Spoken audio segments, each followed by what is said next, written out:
สบายดีมาเพาะกับเปาละผ้าแสะของตามเคยเนาะ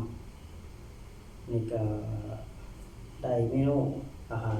แรกเนาะแต่งเกิดแล้วต้มใส่หมูเนาะต้มใส่หมูตับต้มน้ำปลากับแจวซีฟู้ดเนาะเฮ็ดเองมือใส่ลองดูลองเนาะ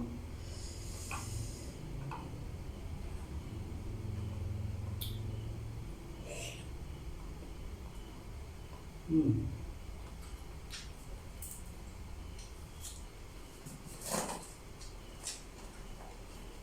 อ้ครับอันนี้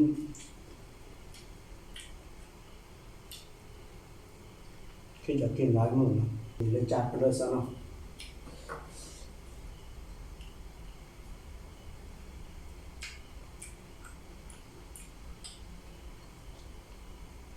บ่ได้ซื้อผักกลับมื้อ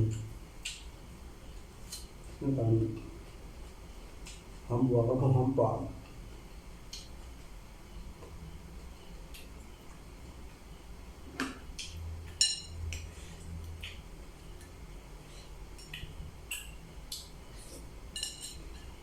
น้ำต้มเดือดงดเลยจังหน่อย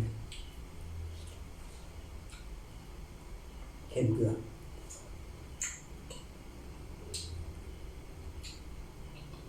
บัว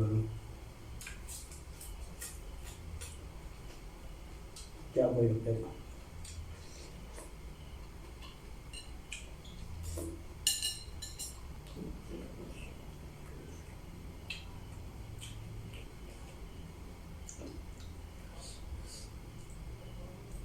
โอ้ยน้ำยาแดงต้มโดนเติมเยอะ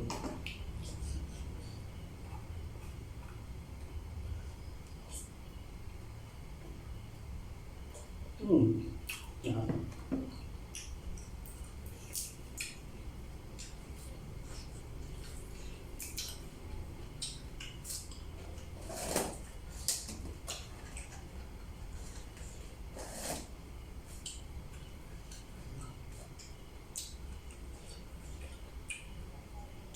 ดินเวียกตอนค่ำเลยแวะเข้าไปสอบซื้อเนี่ยกินอยู่ตลาดไปเห็นใส่หมู